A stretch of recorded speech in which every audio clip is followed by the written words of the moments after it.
Must go faster, must go faster, must go faster, must go faster. Riddle me this, riddle me that. I don't have a riddle come up for this. Don't hit me in the hand. We watched the Sonic movie! I guess And it was a lot better than we expected. it's a lot better than anyone expected. Given all the controversy surrounding that original design. Yeah, well, they ditched that design and they thankfully did not try to CGI over Robotnik's mustache. That was all Jim Carrey, baby. Yeah, speaking of which, Jim Carrey's back as his original OG awesome rubbery self. Alrighty then. All the rubber then. Yes. So I guess we actually have to talk about what happened in the movie. Yeah, it starts with one of those, actually kind of like nostalgic tropes where it starts you right in the middle of the action, then And Sonic just says, "Hey, look at this weird stuff happening. You want to know how we all got here?" Glasses. I forgot. Must get crazy.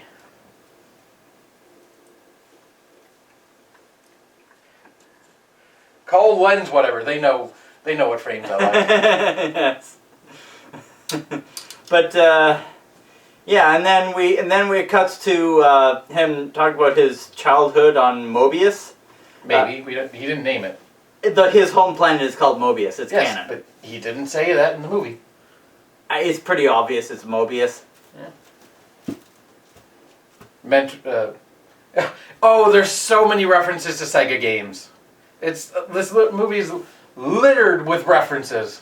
I think it's just a shame they didn't make a Sega to Sunshiro reference, but maybe we'll see But in like the sequel. all the Sega games at the beginning, merged into the Sega logo.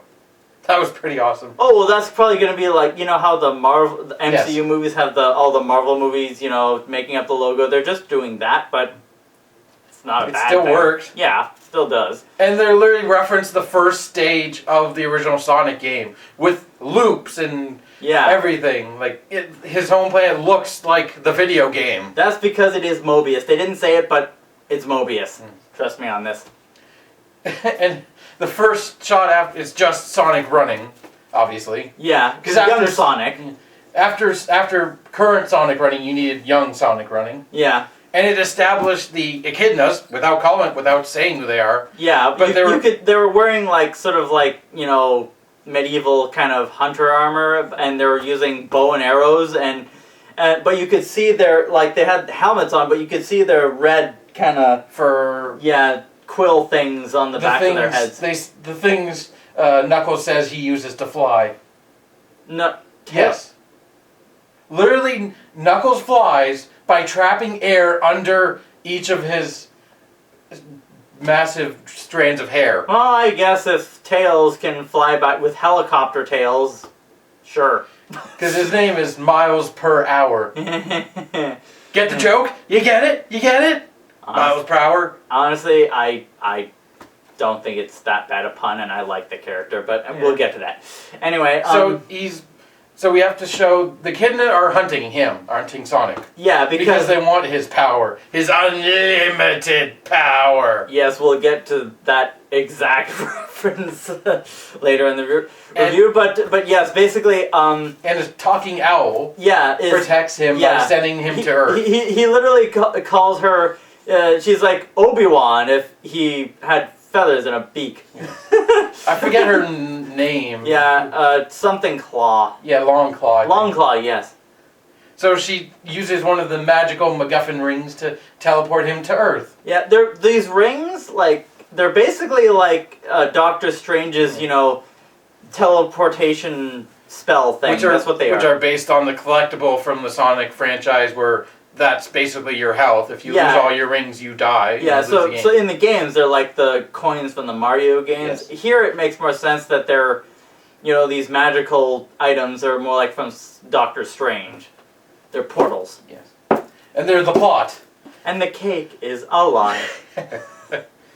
So he goes to Aperture Science. He goes to Earth, and 10 years goes by of him just living in Green Hills, which is the name of the first stage of the original Sonic game, Green Hills, Because we can't get enough Sonic references in the Sonic movie. Speaking of which, during this whole, when he's just sort of like almost fourth wall breaking narrating his sort of life, that he talks about this one guy who's like this sort of like crazy homeless person who's like trying to catch him like Bigfoot and calls him the Blue Devil, but yes. It shows this blinking you'll miss it shot of him drawing showing like the cops a crayon doodle of him. It's Sonic, the Sonic meme. It's Sonic. Sonic. It's stupid. So he's basically living amongst the humans for 10 years without them knowing. So he's a stalker. Yeah, he's stalking, and he grows and well, the first thing we see of human characters is he's messing with a cop. Yeah, with his radar gun. Whose job is to radar gun. Speed, yeah. Yeah. And he keeps breaking the speedometer by going... Oh, speaking of Speed, he spies on the family watching Speed. Yes. In the movie with because there aren't enough Speed references, and he reads comic books of The Flash. Yeah. The Scarlet Speedster. He's later called the Blue Blur, which is his more iconic nickname. Yeah. They didn't call him the fastest thing alive, though, but... He's the fastest thing alive! But he did say, gotta go fast at one point. So we meet the main character, Tom Wachowski. Tom Wachowski. Yes, no reference to the Matrix here. Like, I'm kind of disappointed that Sonic didn't make a Matrix reference. Almost like how disappointed I am that he didn't make a Lord of the Rings reference with those rings, because they really... Go grab your one ring. It's too small, they won't be able to see it on camera. But, like, Tom Wachowski is one of the best done, I'd say, supporting human characters in this style of movie. Because all his dialogue felt natural, and it felt like he was just a modern person reacting to this as opposed to a caricature. Tim Goodman. Because there aren't enough comparisons to this and Detective Pikachu. Not that that's a bad thing, they're both great. Yes. I want them to cross over. But like, Tom's a cop in Green Hills. Well, and Tim Goodman becomes a cop. He decides to become one at the end of the movie, remember? Detective, yes. Detective cop. It's a department of law enforcement. But he's got a wife and he's looking at, he gets a job offer in San Francisco to go be a big city cop, which is his driving motivation throughout the movie. I'm just going to say right here, that's my only minor complaint. I'm tired of that trope. They're like, oh, I will move out of this small town and be greater things in the big city, but at the end of the movie, nah, I like the small town. I'm just, it's so sappy, and they just drag it through the dirt every time that trope is used. I'm just tired of it. But anyway, Sonic has nicknames for all the people in town. He calls Tom Donut King. Donut Lord. Yes. Because he talks to donuts and eats them when they get out of line. Yes. And Tom's wife is Pretzel Lady. Because she does yoga. Because she's apparently born without bones, as he said. Because Sonic's trying to do yoga and he's like, ow, ow, ow, ow, Which is really weird considering what he is and what he can do. Yeah, what his powers are.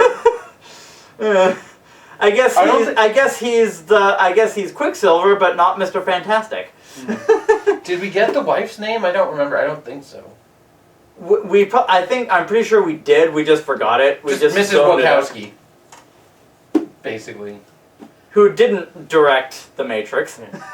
And we also got her sister and her sister's daughter as kind of supporting characters. Who also didn't direct The Matrix. Yes. And her sister is it's such hilarious because Tom's, Mrs. Wachowski is a black woman. It doesn't matter, but it's something to notice. And her sister is a bigger black woman. And her whole character in the movies complain about Tom. Yeah. You should divorce him. I don't like... It's like, that's her whole character is, I don't like your husband. Which is realistic, because there are probably people who don't like their relatives, or their relatives' husbands or wives. So it's completely makes sense and realistic. Yeah. But and the daughter who does really not much other than get him his shoes and just kind of play with him. Yeah. Yes. Because throughout the first half of the movie, he's wearing these understandably old, worn-out sneakers that... He probably just found somewhere because he couldn't walk into a store and buy a pair of shoes. Well, he could walk in at night and steal them. Yeah, that's probably what he did. I he kind of does the. I imagine he found them somewhere. Yeah. That were like probably hanging off wires. Like, yeah. But anyway. Yeah. So he in his he sees the a baseball game. Yeah, junior baseball. And then he waits until night and plays baseball with himself. Because he wants that kind of friendship. He sees all the baseball players being friends with each other, and he's like, I want that. Yeah, because he's lonely, you know? So he plays a full game of baseball where every single person out there is Sonic. It's literally just a million different Sonics. It's like, you know he's going to win, because he wouldn't let himself lose, even in his fantasy. Thankfully, it's not a, Joker fantasy and doesn't go horribly wrong. Well, I mean, it does go kind of wrong, but not like because that. He runs so fast and for such a in the diamond that he eventually sets off a giant amount of electricity. An EMP that knocks out, as the government said, the entire Pacific Northwest. Yeah, and a satellite. Yeah. So immediately they're like, "What do we do about this?" We need to bring in him. No, sir. He's insane. He's a maverick. We have no choice. I granted, it felt like this. They're going for a more realistic take, but it felt like it made sense, like them to jump that far right away. I mean, their discussion got right over the top and silly, but in a good way. Yeah. Because if you're going to introduce you-know-who, you go silly or you go home. Yeah, you kind of have to build. They built him up. And boy, did he deliver alrighty then. They even made, was it either Sonic or they made fun of his mustache? I can't remember. I can't remember either, but he's the best thing about this movie. His first scene, from the moment you see him, you're like, oh, business has just picked up. Yeah, so basically, because the EMP thing that Sonic accidentally created, the military are checking out the scene. But then he just comes in his big black evil van of evilness, like literally inside of it is literally like a switch box called Evil Lab. Yes, and one that said self-destruct, which I thought was going to be foreshadowing or like Chekhov's gun, but nope, it didn't. It was just like a fun little Easter egg thing. Well, I mean, mad scientists. Self-destruct buttons are kind of, standard. Yeah. And he just eats the camera. He just eats the frame. Yeah. I mean, he just walks right up to one soldier and... The sort of general... I think he was the general. He was the guy leading everything. It's like, who's in charge? No. Me. I'm in charge. I'm in charge. Of everyone. Of everything. You are nobody. I have accomplished more than you could ever even imagine. Congratulations on finally reaching 3rd grade level. No, we can't possibly quote all of his lines without having seen this movie 100 more times because they're just so... Have you read this book yet? Spoiler, she dies at the end. But it immediately establishes like what you want to establish with a Dr. Robotnik. And Jim Carrey. Yes. Jim Carrey reestablished himself. Jim Campy. Yes, that is exactly what it is. Jim Campy. That's gotta be his new nickname. Come on. With his sort of straight-laced subordinate. Because comedy trope. The crazy guy and the straight man. The straight man who's, I don't want to say dumb, but like in Dr. Robotnik's eyes, everyone else is dumb. Yeah, because he's a narcissist. He's basically doing this again, but better? Yeah. Because it felt it worked better than Given to the Riddler. Yeah, I mean, the Riddler was okay. But this is like taking that and doing it right. Going full Jim Carrey awesome. Yes. And then, so he immediately basically figures out Sonic. Yeah, because in seconds. Yeah, he finds this footprint on a rock, and then he scans it with his advanced technology, and is able to instantly determine his physiology from a footprint. Like, I determined its height, its weight, its spinal curvature. And guess what? There is no animal on this entire planet with this physiology. So what we are dealing with is bigger than Bigfoot. It's out of this world. Yeah, I'm not doing an over-the-top impression. If anything, I'm not doing it justice. I think my favorite scene was him doing science with the projection of like him in a movie. I'm like him running from a T-Rex and then chopping off his head and him hiding his dancing and then to a song called Eve. To the song with lyrics like "You put the evil in me."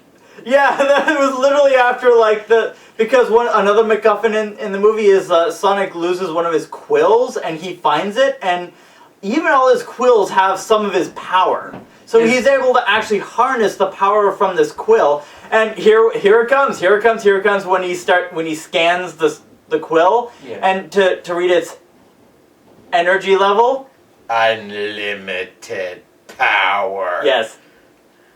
Yes, it literally says unlimited. Because in the games, that's what Dr. Robotnik captures all the little critters of Mobius for, is to use them as a power source. Now that actually that trope in the game makes more sense. Because that's literally what he's doing with them while you're going around freeing them, because he's using them as batteries. Yet more video game accuracy from Sega. Yeah. But then for about a third of the movie, it turns into a road trip movie where they're like fugitives running from him. He literally shows up at his house. He's like, "I'm sure you've heard of the blackout. Saw the blackout last night." Yeah, lights turned off. And he is such a good villain at because Tom is like, he's making sense of like he's not think of what I'm trying to say. Well, he's kind of like the straight man to Sonic's antics. Yes, and he's playing smart. He's making up lies to try and figure out why Robotnik he's an older is there. Tim Goodman, is what he is. He's an older Tim Goodman. He makes up this story about his friend working at the power company because that's what Robotnik makes up. So like they're trying to figure out each other. Yeah. And then just Robotnik goes off into how little Tom meaned. He's like, I was spitting out formulas before. While you were still spitting up formula. I was breastfed, by the way. He's like, oh, thank you. Rub that into my lonely face, or my abandoned face, or whatever. He said. Like just establishing more of Robotnik's character. Like, there's not a scene where he doesn't establish his character, and where he doesn't Jim Carrey it up. I mean, it's just Jim Carrey is always a win. Ding. So eventually they get to the point where they have to escape because Robotnik gets in. Yeah, sees Sonic. And then Tom punches him. Yeah. And this becomes actually like a running thing in the movie where later Robotnik tracks him down, tracks the phone or whatever, and calls him like... He goes to his police headquarters, basically. Yeah, to track him down. Because we've also sort of established his cop buddy is also kind of useless. Yeah. But he's just there as another cop. Yeah. The only other cop in the movie. Yeah.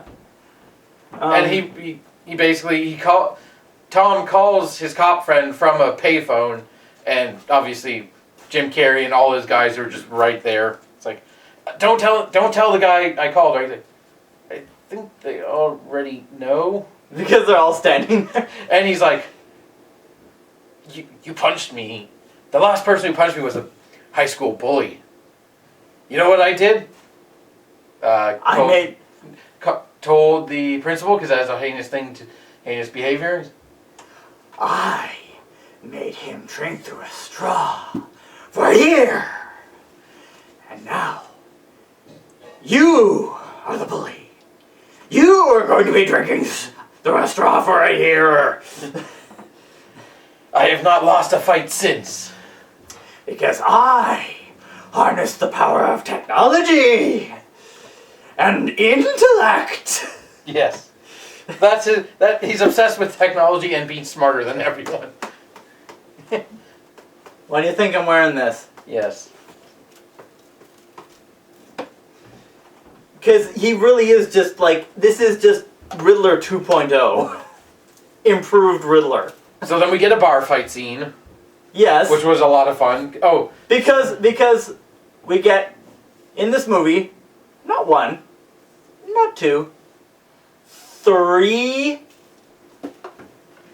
X-Men Quicksilver references. Using the slow down, everyone slow down so the fast guy can speed up and do... Along with things. a song. Yeah. Yeah, so the first one, he does it in a bar. Yeah. Where he, like, a bar Because he fight. started a fight. Yeah, he started a fight by because hitting a guy. Well, no, actually, the fight started just because, you know, typical, you know, American bar... the guys were like, we don't like your kind around here. I was kind of disappointed that they didn't make another Star Wars reference. That was a Star Wars reference. I know, but I mean, they could have went full on, this is not the hedgehog you're looking for. It's worth a shot. Like, what do you mean, our kind? He doesn't like you. I don't like you either. I kind of wish they'd done that, but well. We still get the Quicksilver thing. Yeah, where he spins around, does stuff. Yeah, like with music in the background as like everything around him is just moving. He eats chili dogs. Yeah, because just like one of the cartoons where Sonic ate lots of chili dogs. I think that was all of the cartoons. Probably. It was all of them. Although I think the one that overused that to the point where it got almost annoying was Sonic Underground. Then again, Sonic Underground was a weird show. Really weird. It did not age well. So they end up Sonic writing a bucket list of things he wants to do before, because he has to leave to go to a mushroom planet. Because hint, hint. Yeah. Foreshadowing. I'm here to tell you about the Smash Initiative. That would have been hilarious if that was actually the scene. Right before the end credits, yeah. where the government guy walked up to them, yeah. and instead of offered them gave them a $50 card to Olive Garden to forget about everything, he gave them a envelope with a little red stamp on it. Yeah. And said, "Open this later." Yeah. Or give this to somebody who I don't know if you have any contact with. Okay, but so they keep going on the road trip. They eventually reach San Francisco, because that's where he dropped the bag of rings earlier. Well, yeah, because we need to mention during a misunderstand. Well, you know, there's this running joke in the first few minutes of the movie where like there's these raccoons that keep getting into Tom's garbage, so he's gonna trank it, but he finds Sonic instead, so he tranks Sonic. Yes. But so this makes Sonic accidentally drop one of his rings. And he was looking at Tom's shirt, which said San Francisco on it, so yeah, basically the ring opens up to San Francisco, to a building. The big spiky pointy building. It has a name. I can't remember what it is. I don't know.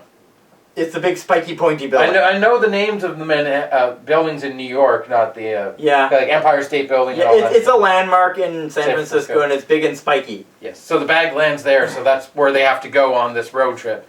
And Tom is basically a fugitive at this point, because he punched a government agent in the face. Well, no, I mean, Robotnik wasn't technically a government agent, he was just hired by the government. But that's how they spun it in. Well, that's how he spun it, because he has the technology to hack into all that stuff. Yes, but he's on the run, so they go hide in his wife's sister's place. Yeah. Well, and then they have to explain it to his wife, who's a veterinarian. We have to remember that. That was a point they made in the movie, that she's a veterinarian. Yeah. Which is why she had the tranquilizer gun. And she has smelling salt. Is funny. This funny. Like, don't you have like cat smelling salt? There's no such thing as cat smelling salt. I have human smelling salt in my human medical bag. Because on the road trip they were attacked by Robotnik. He's not called Eggman yet. Well, I mean, they did one joke. Yet. Well, just, yeah. So he sends off his drones. Basically, I love Sonic's line. Can you believe Amazon wants to ship things with these? Yeah, these things are basically kind of like the Edith glasses drones from Spider-Man: Far From Home. And it makes sense for Robotnik to have them because he was obsessed with technology, and it's just a modern take on his technology. Like the first drone is like this like car with like a harpoon grapple that hooks onto their dashboard. Through their dashboard. Yeah, right through the car and right onto their dashboard. Sonic blows up that thing by doing his roll into a ball and hit it. Which is move. His first. They look at it and go, "Shouldn't you be dead?" Like, and then I smashed the robot, but then a smaller drone comes out of it and is like, did that robot just have a baby? And then they blow up that robot, and then a smaller robot comes out. And then a smaller robot comes out of that. And it's like, oh, that's a cute little thing. And it's a bomb. Yeah, and a laser. A bomb and a laser. Yes. So they have to, it's a whole running thing of they have to stop because the laser basically cut off the top of their truck. Yeah, and then Sonic pulled the thing apart, but the little sphere part of it is a sticky bomb. Yes. So it's like, it stuck to me. I'm like, and they stuck it to a rock, and it blew up. Almost killing Sonic. Yeah, knocking him out. That's they used that trope a couple times of knocking out Sonic. Yeah. But that's when they get to the smelling salts because they have to wake him up because obviously she wouldn't know how to deal with animals. So again, more rational thinking by them. Yeah, but she also addresses the fact that this is not an animal, nor is it a human. This is some sort of alien thing, and I have no idea what its physiology is. Yes.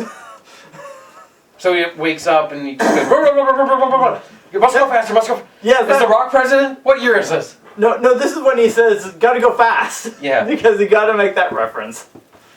What year is this? Is the Rock president? Yes. Because we all know if the Rock ran for president, he would win. He's just that damn popular. It depends on who he went up against. Say if Arnold Schwarzenegger. I don't think the governor... Technically... The Mayonnator? Although that sounds too close to mayonnaise.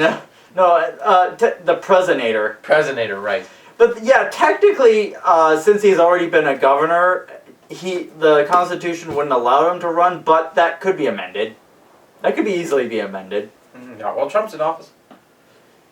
He hopefully won't be for much longer. The Democrats are getting their stuff together. Anyway, not talking politics, we're talking the silly movie with, that Blue Hedgehog and Jim Carrey. That made a political joke. Yes, but it was a good taste political joke. Let's not, sully the comment section. Or give them fuel. Anyway. Here, would you like some salt? No, wait, you have enough of your own. Smelling salt. Anyway, but yeah, I think we mentioned Robotnik found one of... Did we mention Robotnik found one of his quills? Yes. Because we referenced unlimited power. Yes, we did. And he uses that quill to now supercharge his tech. His flying mobile. Yeah. Not his drones, just his plane. Yeah. His personal, only room for one person plane. Because that's a reference to the games. Yeah. I love his line while he's doing the dancing while making it. The other guy shows up. I think he's like, would you like a double vanilla chocolate latte? It's like, with steamed goat milk. He's like, of course I would like that. I love how you make them. Yes. No, what do you think, I'm an idiot? Of course I would like one. I like how you make them. Yes. I think he was Agent Brown or something. Stone, right. Because... yes, because of the jokes later. Yes. Yes. We'll get to that. But yeah, so, they make it to San Francisco. They get on top of the spiky building. They have this whole, I guess this is the really, really, really, really slow, awkward goodbye thing that's probably gonna give the villain enough time to catch us. Oh shit! The villain caught us. But they had to get up to the. Sonic could have easily done it himself, but he couldn't get up to the roof because you need an ID card, and Tom's like, there's a jumper on the roof. I'm a cop. I need to get up to the roof to see that. You came all the way from Montana? Yes, is that serious? It's like, okay. And then they have an even more awkward scene where Sonic's in a duffel bag. Yes. And he's complaining. And he's like complaining, I don't like it. And the people around him are like, do you have your kid in that? It's like, no, it's not our kid. Which makes it sound even worse. Like, no, I'm a cop. It's okay. It's like they just start backing away. They're like, should we actually call the cops? Because he's making it sound like he's kidnapping a child. It's like it goes from bad to worse to oh my god, this is funny, but like cringy funny. Okay, now we need to get to the part where Robotnik, ambushes them on top of the spiky building. Yes. We can't remember what it's called. It has a name. And so then... This is where Sonic calls him Eggman. Yeah, well, yeah, because, like, all of his drones are kind of sort of egg-shaped-ish. And they're white. Yeah. Because But they also open up and have weapons. Yeah. And they all fire at Sonic as he throws Tom and Tom's wife off the building. To their deaths, potentially. Well, and what's amazing is this starts the another. Slow down. Yeah. Well, first of all, an awesome line from Jim Carrey. I wasn't expecting that. I was also expecting not to expect something, so it doesn't count. It's like he's surprised, but he's making it sound like he's like who cares? Yeah. Life's crazy. So then as Sonic's defeating all the drones, Jim Carrey's going to press the button to actually match his speed, so then they have a full super speed chase. And Sonic has to use another one of his portal rings to save Tom and his wife. Conveniently, they end up back in Montana. Well, that's probably because he can, with his own thoughts, control where the rings go. Where the portals go, and he wanted them to go back there because he knew they'd be safe there. Yeah, there's a whole trope of Sonic being mad at Tom for leaving. That's the biggest reason why that trope kind of like, come on, are we really doing this? Come on. Yeah. You don't need to drag it through the dirt. Just next scene. But anyway. But then they fight all over the world. They go to France, they go to... They go to ancient Egypt! No. In France, like in Paris, like there's this mime doing this... A mime routine, and the portal Larry appears behind him and the girl's like... And the mime's like... And he's like... Doctor Strange. He's like, excusez-moi! Or whatever, I think he said sorry or something, I forget. Oh no, I remember one scene, he picked up the quill, it's like, omoshiroi. Which is literally Japanese for interesting. I still kind of disappointed that they didn't, make a Sagara Sansho, but sequel. But then they go through Egypt, and he's like, "You can't go up there. It's one of the 7 wonders." And he apologized to the mime, even though the mime obviously couldn't hear him.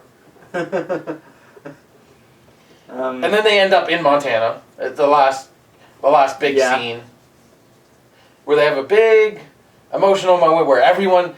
It's funny because Tom and his wife end up like on a farm in a bunch of hay, and the farmer's like, "Oh hey Tom, Bessie's about to. You want to come help me? Bessie's about to have a baby." And Tom's like, "Give me a minute." But yeah, Robotnik follows them there, and then all the townspeople, some of them have like little guns, like the police officer and has a gun. Crazy Carl has a chainsaw. He's like, it's totally real and totally not made up by me. Point that thing that way. Put it down. So they have one big fight. They have one last fight where Sonic finally unlocks his unlimited power, or is just willing to actually use it. Well, he figures out that he can actually control it now because that trope, which isn't as dumb a trope if it's done well. It made sense. The power inside, yeah. It made sense for an origin story of him discovering his powers, because he's just been told he has powers, but he's never used them on purpose. Like, he uses his speed, obviously, to do everything, but he's never used he used the EMP by accident because he ran so fast that it activated without him wanting to. But now he goes full Electro, or whatever lightning-based hero from comic books you can choose from. Static Shock. And he uses his dash attack to ram through Robotnik's ship many times. And Robotnik, even Tom tries to fend him off because he hit punches Sonic. him again. Yes, but he hit Sonic, potentially knocking him out. And Sonic's not moving, just sort of laying there unconscious, and the implication is, oh no, he's dead. Oh, and Robotnik, of course, hams it up like, oh dear, you might want to put him on ice to keep the body fresh. He wants to take him back. He's like, I want to do. Oh, they made more alien references. He's like, you're an alien. I don't want to get probed. even Sonic's like, you kidding me? I'm not wearing pants.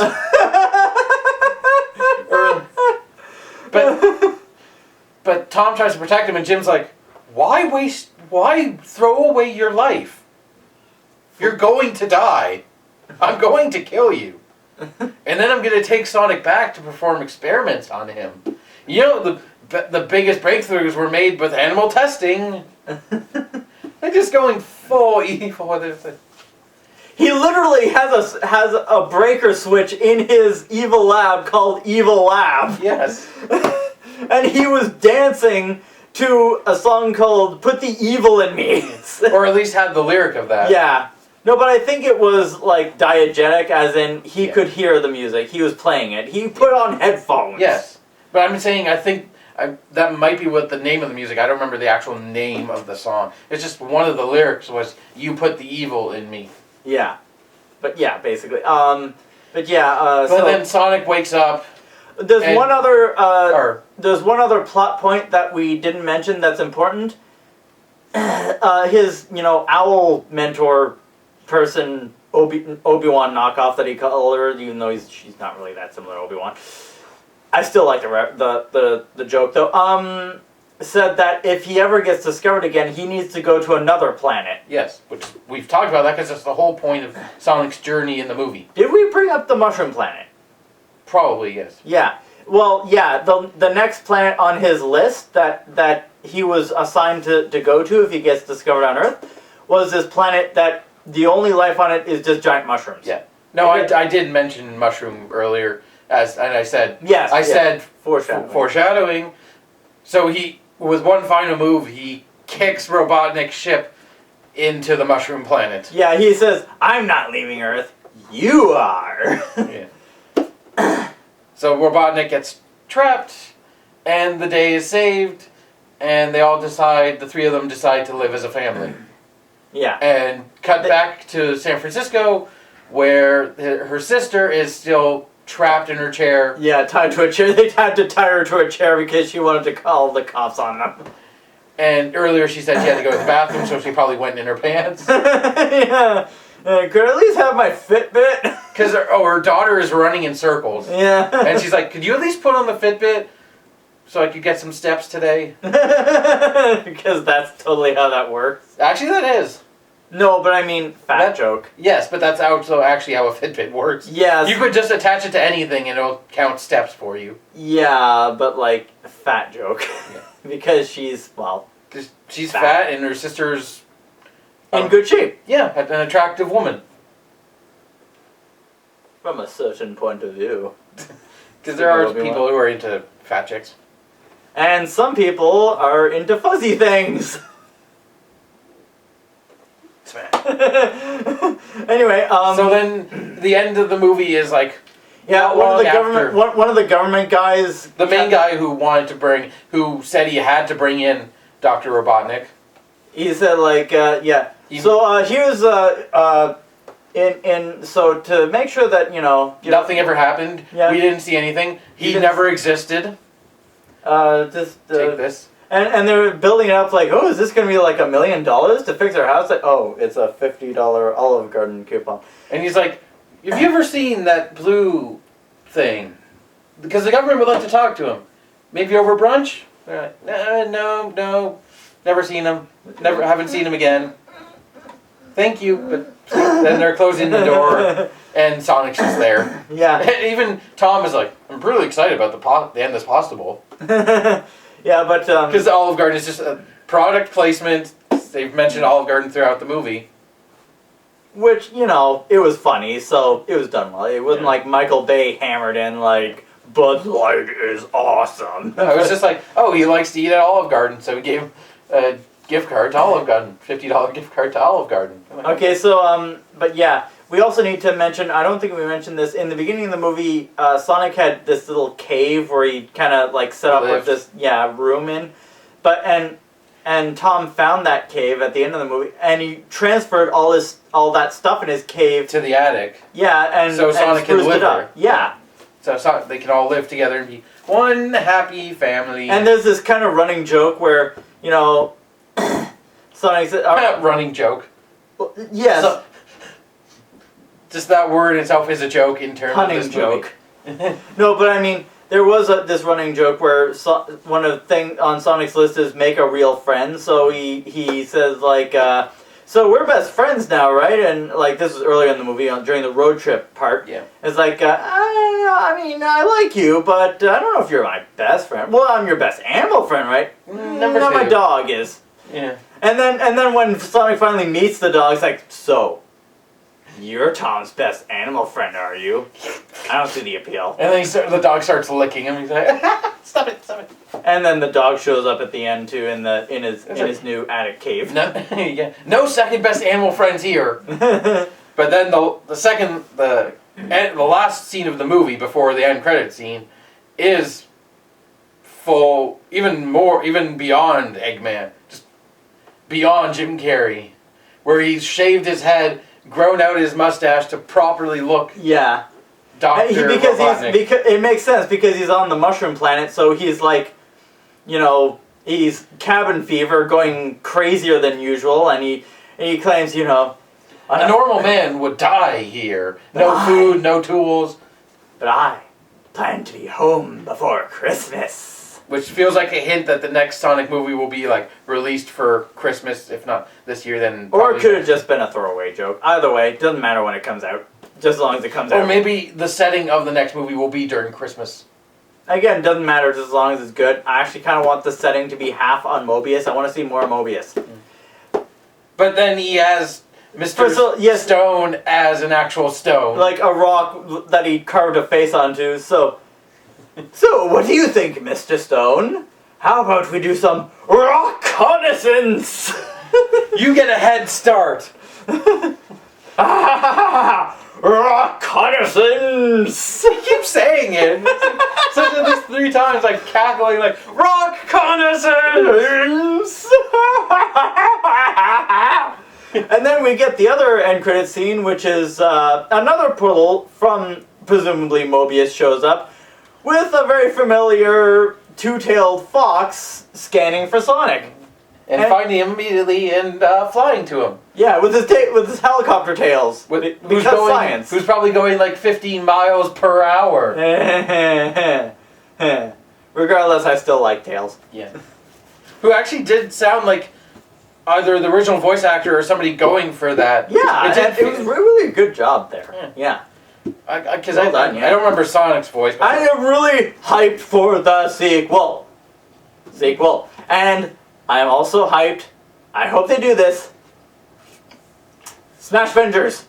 Smash Vengers. Brothers. Assemble. Smash Brothers. Assemble. And they could name each be Smash Brothers Melee, Smash Brothers Ultimate. Although I hope they don't do that. Yeah, no, it would be kind of dumb to name them after the games because then it would get confusing. And maybe they'll fight just a giant army of Master Hands.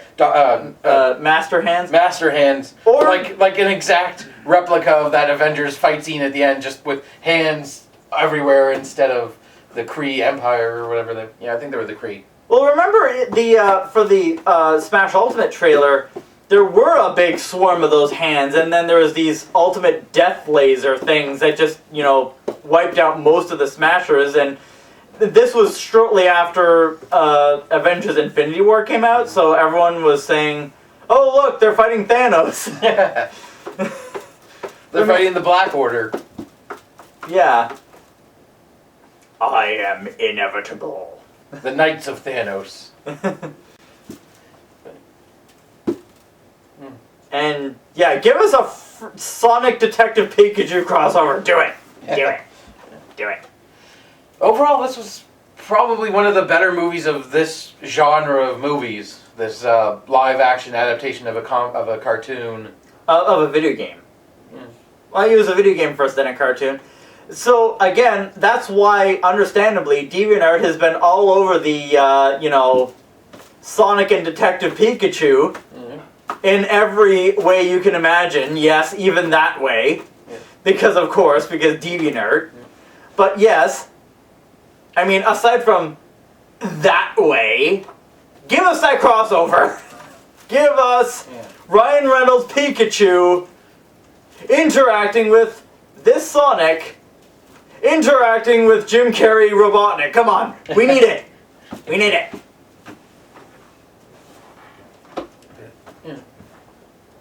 So yeah, gotta go fast. Yeah. Riddle me this. I still don't have a riddle. What's blue and fast and has a good movie out there? Sonic the Hedgehog. Go watch the movie. There wasn't really a character that you consider annoying or... Like, all the characters were done solid, even if they had nothing to do with the plot. They were still good for what they were. Like, that, I think that's a good mark of one of this style of movie, is of, like, if you can tolerate the human characters. And they were tolerable to pretty good. Like, Jim Carrey was amazing. And yeah, but Tom was still good. While his wife didn't really have much to do, she still provided, like, a role, like, of a kind of emotional support. Supporting role. Well, not so much emotional support as more like, actually being helpful. I liked how she didn't just run away from the idea of an alien. No, she literally said, "Okay, I am being amazingly calm here, but what the f*** is that thing? Is an alien?" It's like, that is a natural reaction. Like, be calm, but also crazy. Are we harboring an alien? What is that thing? Her sister was ridiculous, but still realistic, because that's... Yes, but, again, best thing. Jim Carrey. And it felt like a realistic movie, but also done well realistically. Not done bad realistically. Well, I mean, in-universe realistically, because we're still talking about a movie with, an anthropomorphic blue space hedgehog who can, run faster than sound. Yes. But, Even they mentioned that when he hit things, like, shouldn't you be dead? Like, calling into question how this should be ridiculous, but it's like, oh. Well, the thing is, much like with, superheroes with super speed, they also have super strength. Super durability. So they can hit things really hard, or be hit really hard, but be hurt, but not dead. So, yeah, it's also been established he's really strong. Still not as strong as Mario. Because Mario beat him in a fight to the death. Smash Avengers. We'll see. Tell me, do you bleed? Martha did. Martha! Okay, bye. Keeping riddle up your sleeve. And keep it weird.